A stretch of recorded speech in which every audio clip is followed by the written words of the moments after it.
Hello, this is Will. I'm a real werewolf. Please like and subscribe to this channel if you would, or video or whatever. I've been asked to stop swearing by Louis, so as a favour, I'm going to stop swearing in this bit. Hello, I'm Will. I'm a werewolf, a real doggy werewolf. I'm telling my stories so far. I've been telling stories about me being captured by the government and things. Please subscribe if you like what you're hearing. Please pass information on to people. I mean, I shouldn't be telling you all this shit, but I'm just fed up with it, so I'm telling everybody about the werewolves that really do exist. Apparently there's a website starting in January or something, www.werewolf.host. Louis was too cheap to get .com. Yeah, if you go there and stuff, there's transcripts and there's more information about me. Also, I'm an administrator, apparently, whatever that means. So apparently, if you want to speak to me and I can be asked, then I will speak to you. So if you want to ask a werewolf anything, then you can ask me anything, really. I might not answer you, and I might come and find you and kill you if I don't like you. But, you know, you do what you do. I've been telling stories about my army career, and this is one of my favourites. And I love it when you meet a brave man in the face of, you know, a werewolf attack. And this guy was a hero, and I did something very special for him because of him being such a fucking badass. Really, he almost killed me, and that's not a very common thing. People almost getting me. So I'd like to tell his story. I've written it down, so if it sounds like I'm reading it, it's because I have.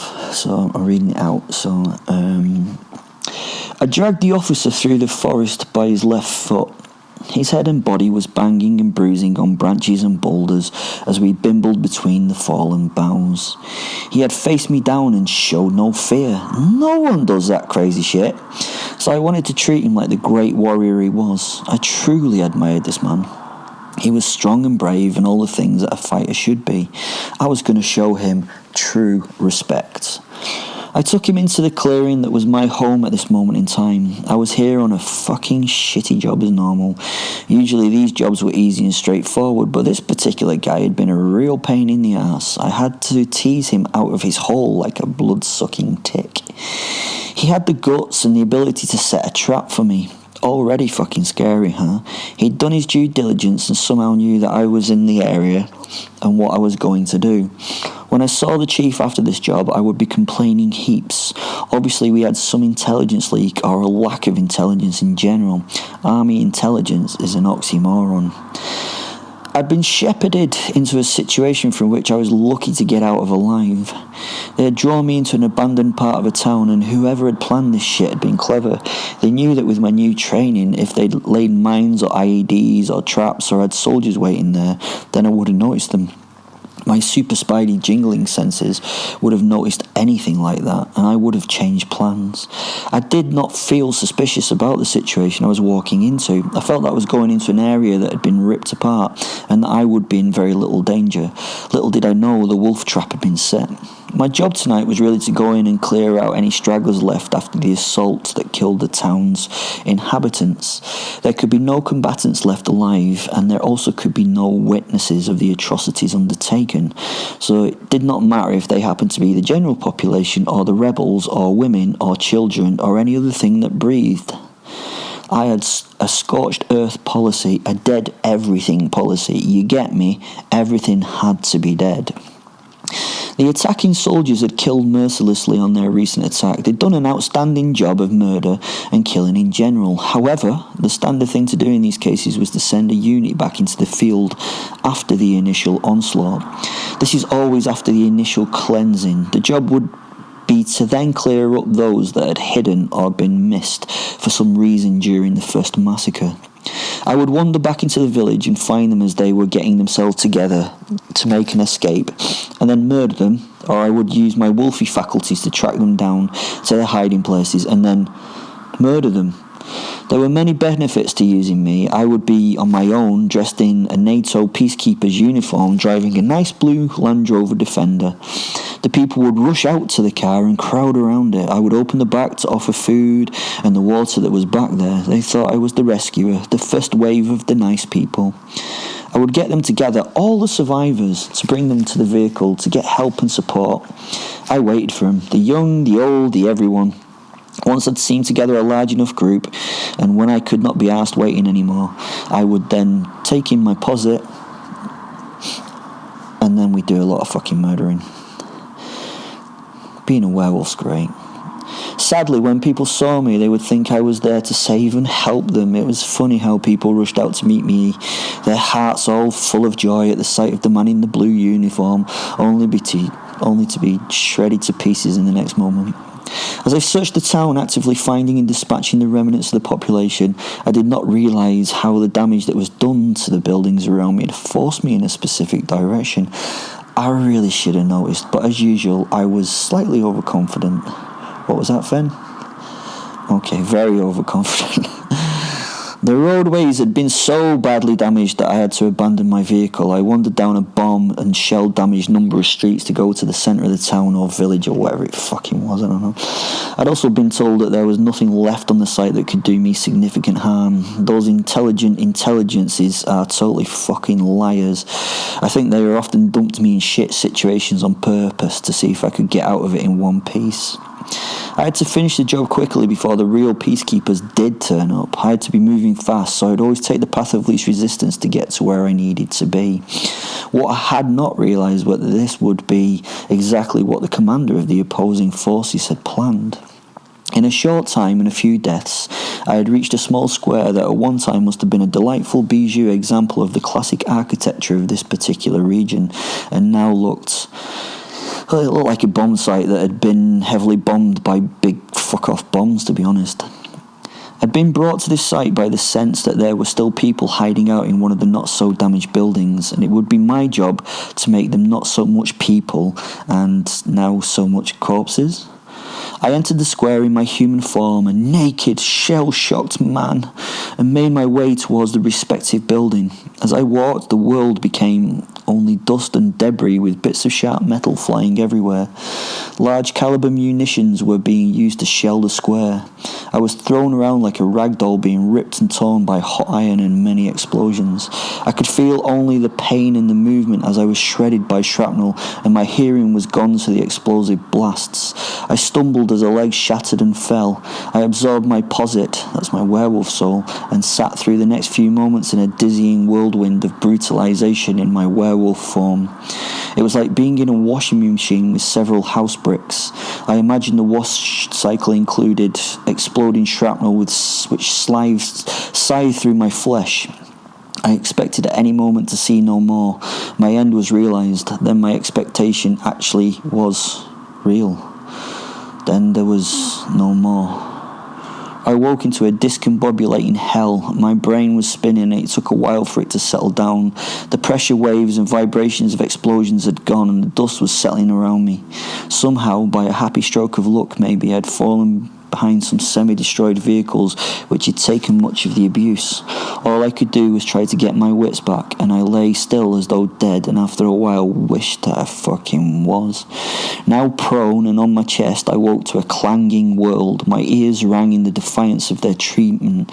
My vision was gone from my left eye, which was severely damaged. I was severely fucked up, seriously fucked up at this stage, but given enough time, it would all heal. My vision in my right eye was already getting better. The focus and colour was coming back into resonance in my brain. I felt the flesh and bone in my body start to reknit and rebuild. Wolfie will be back. Oh, and how the wolf would make them pay. It actually did not matter who had done this thing. I was going to take it out on the next whoever I would meet. Confusingly, the ground was still shaking, and slowly as I lifted my head I saw the blurry outlines of heavy tracked vehicles start to enter the square. The tank was screening infantry as they made their way to the spot where I lay. I knew I needed time to recover. My body would quickly heal if it gave it time. I would be ready to fight again in a matter of minutes, but I was not ready yet. In the lead tank was the commanding officer. He was a shrewd tactician, but he was not so clever that he did not make it obvious who the fuck he was with a bit of over-ostentation on his uniform. As the tank got closer to me, I realised that my only option at this point was to stay still, play possum as they say, and then I would get myself back together so that I could act when the time was right. He must have thought that I was dead as he drove to within a few metres of my position. As the tank's tracks settled down and the engine sputtered and died, he jovially ordered 4 men forward to check my shattered body. This was silly. They should have been shooting and throwing grenades to rip apart my corpse. They must have known nothing about how quickly I could regenerate back to health, and that, in 4 or 5 minutes they took to get to me, I would almost be fully healed and fully pissed off to boot. They took their time getting closer, their rifles trained on me. The fear was blooming and booming in their little minds and hearts. I waited as they got closer and closer. This was a difficult balance to make. I had no way of knowing if my body would allow me to move when needed. I could not test it, I just had to let it repair. They continued forward slowly, each one of them trying to be the last man to get there and not be the first. The longer it took, the better for me, and I was smiling, waiting ready to go. Then one of the soldiers stepped into the puddle of my blood that I lay in, and then I moved. I smashed into the first 2 men, knowing with 2 blows that landed that they would not rise ever again. Backs and heads had been shattered and splattered with my impact. I got to the next 2 soldiers before the 2 dead had hit the floor, and before the new foes had a chance to raise a weapon. Speed was my friend. I kicked one at the tank with a sickening crunch and grabbed the second man's gun and bit into his head. I kept my momentum constantly going forward in a straight line, always on towards the war machine and its master. Shots started to rattle around me and I felt 1 or 2 hits, but I had a single target in mind, the commander in the tank. As I ran at him, he realised that it was him I was coming for, and he started to drop into the turret of his tank and reach for the outside hatch to seal it. Unluckily for him, I got there first, and wrenching the hatch from the tank top, snatched him out of his bolt hole and tucked him under an arm and shot away for cover. It must have taken seconds and left the remaining soldiers in shock, panic and disbelief, and happily for me, getting further and further away as I ran. The court commander was screaming as I ran and saying things in some language that I could not understand. I think he must have been telling his men not to shoot at me. He was even at this point very aware of what was happening. He soon would not be. His men did not listen, so were firing all the weapons they had at the fleeing wolf. I kept running. This fucking fucker was going to be fucking fucked. I was now on the outskirts of the village and into the surrounding woodland. I had a prize, and after I'd finished playing with it, I would return to the village and kill everything and every other fucker in the dark of the night. I knew that without their leader, the rest of the band would fall to rat shit, and they would be easy to clear, like vermin from that shitty little hole of a town. I got myself and him to the small clearing where I'd stashed my gear, and I sat the man down with his back to a tree while I looked at him. He sat there cowering as I loomed over him, enjoying the early evening. The silence that had descended slowly became full of the noises of nature as the wind moved the trees, and in the distance I heard a dog fox bark. The man half lay against the stump of a broken tree and was an ashen white. He still maintained a look of righteous indignation on his face, even though I could see him in massive discomfort. This guy was fighting through the fear and showing a real resilience in the face of this moment. I have to admit a little bit of respect for him and a little bit of disappointment at feeling this respect. He placed his hand on the ground and made as if he was going to get up. I held his chest against the tree as he tried to move and pushed him back down into a sitting position. I had not been paying attention, and not been paying enough attention to my work at all, as he snatched a blade from his belt and stuck it full force through the thin pelt of my wrist and into my arm. He was quick, sticking it deep in me before even Super Me had time to react.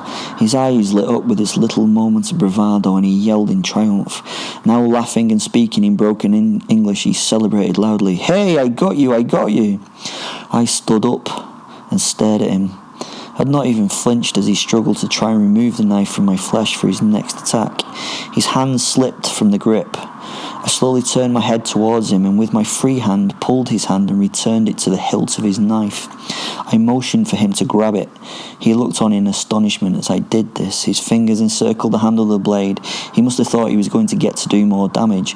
A look of confusion and then glee came to his face, replaced by pain which racked his body. I'd enveloped his hand on the knife in my own and crushed it around the grip. He stifled a scream and held himself with nobility. I removed the blade from my arm and cast it to one side, then gave him a toothy smile as only a werewolf can. I put a single finger to my snout and gave him a wolfish shush. I transformed right there in front of him back to the man, no less dangerous than the other forms I could take.